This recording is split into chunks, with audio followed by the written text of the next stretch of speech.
No, it wasn't. Wow, that's an unfortunate storm right there. Especially for that guy on that boat. It's a small boat to be in that storm.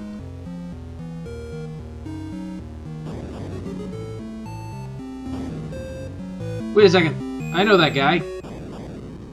Well, that's unfortunate.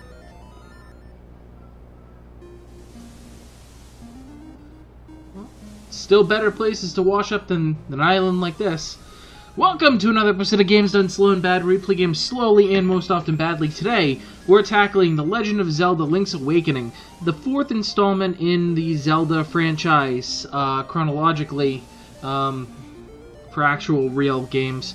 The first two being on the NES, number 3 being on the Super NES with A Link to the Past.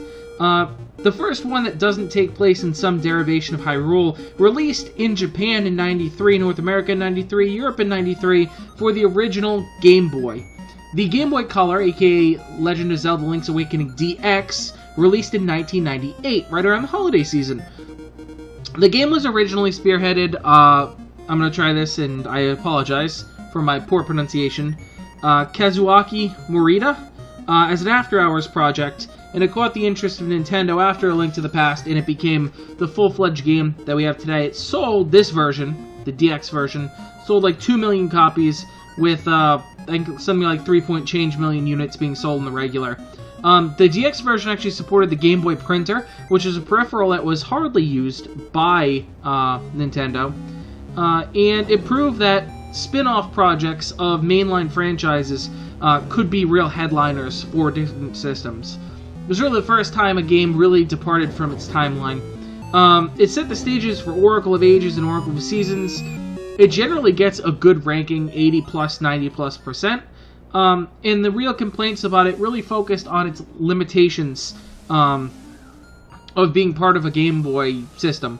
So let's jump in, and I'm going to throw a cut in here while I get the boring naming stuff done, and we'll join you in a moment.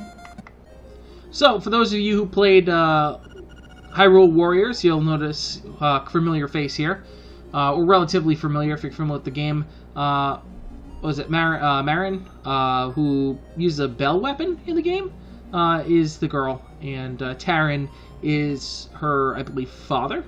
What a relief! I thought you'd never wake up. You were tossing and turning. What, Zelda? No, my name is Marin. You must still be feeling a little woozy. You were on Koholint Island. Oh, well, it's time to get out of this bed then. Follow the lane south to reach the beach, where I found you. Since you washed ashore, lots of nasty monsters have been in the area, so be careful, okay? Alright. Well, Games Done Slow and Bad, you finally snapped out of it. Name's Tarin. Hope you're feeling better. What? How did I know your name? You think it's weird, eh? Well, I saw it on the back of this shield. I don't know where that descended into Canadian. You can get your shield back. Press the button and repel enemies with it. So, B button, A button. Move independently in this game and are configurable. You don't just default to a sword. You get a couple different things. So, this is the house proper. This is your traditional windmill, as you see in a lot of the games. You get a house up here. A house will come to here later. Got these kids. They're pretty funny. They tell you a lot of meta feedback on controls for the game. This is a shop. We'll go into that in more detail later. This is a field you can use to farm rupees. We got a game house. We got a phone booth. I'll come in later. Got a crazy lady here. We got a chain chomp. So this game actually has traditional Mario enemies in it, including the chain chomp and a Goomba. So sort of interesting. I think piranha plants as well. We have the traditional fall down well as we head down to the beach. The limitations of this game were primarily the fact that you only had an A and a B button, a start and a select. So you get an A and a B, you get a start and a select, and sometimes controls basically require you to controls require you to do all sorts of nonsense pressing a bunch of buttons together. Alright, let's give this a shot. Hoot hoot! So you are the lad who owns the sword. Now I understand why the monsters are starting to act so violently. A courageous lad has come to wake the windfish. It is said that you cannot leave the island unless you wake the windfish. You should now go north to the mysterious forest. I will wait for you there. Hoot hoot. Alright, let's do this. You found your sword. It must be yours because it has your name engraved on it. I got a sword! Yes, I do! Time to kill some stuff!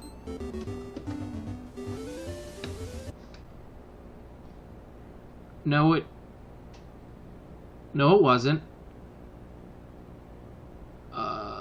Please hold. Alright, attempt number 3, post tearing apart my cartridge and cleaning it. Much better. Okay. So, we're back. To you, that was no time at all. To me, that was some time. I had to go and pull the cartridge apart and give it a thorough cleaning. Not my original cartridge, however, an original cartridge nonetheless, showing signs of its age. So, we now have the sword and the shield. So this is... this game gives you a huge amount of freedom in choosing the 2 weapons that you actually had available to you. And by the way, this is a Guardian Acorn. You got a Guardian Acorn. It will reduce the damage you take by half. So, for some period of time until you get hit, that Guardian Acorn will be in effect, or if you go into an area like this. There you go. And you'll take a lot less damage. Just don't get hit. If you carry it along for a while, it actually becomes really helpful. But let's round out this episode by talking to some folks in town. So here we got 2 kids, and they get some humor to them. Hey man, when you want to save, just push all the buttons at once. Don't ask me what that means. I'm just a kid. So a little bit of humor there about how you can save. AB start select. There you go. So it's really hard with my system. It was really easy on the Game Boy. AB start select. Well, it seems that after you save, you will start at the last door you went through. I'm not really sure what that why that is, because I'm just a kid. So a little bit of humor there. Here we got a library, which is an addition to the game that I'm actually quite fond of. All of these books are sort of mini how-tos, which is really nice. It's nice that the game is that thoughtful. Here's your traditional early Kakariko village type well, where once we cut some hedges down, we can fall down this pit, and we find a heart piece. You've got a piece of heart. Press select on the sub-screen to see. So the thing to keep in mind is this game was developed right around the time in '93 where A Link to the Past was out. The original Zelda, Zelda 1, Zelda 2 were out. So, a lot of the features in here are pretty impressive. It's a combination of various things you saw in the actual game. Let's talk to this guy. You recognize this guy? Yep. It is a chain chomp. Ho, ho, ho. My Bow Wow is so proud of his fine fur coat. So apparently, canon, chomps, chain chomps, they have a fur coat. Canon confirmed. So we got a dog here. Grrr. Okay, so fun fact. In other games, the chickens are deadly if you hit them a lot. In this game, if you hit the dog,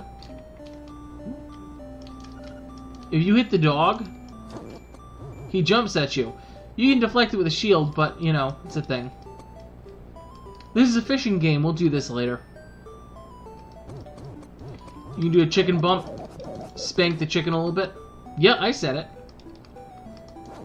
Video unmonetized. You got this old lady here with a broom. Yahoo! I'm fine, and you? Sitting there sweeping away. You got this old man. There, how'd you say, please call outside. It seems that old man Ilaria is a shy guy in person. Bring, click. Yes, it's the bucket mouse. Thanks for calling. Well, click. You must have dialed a wrong number.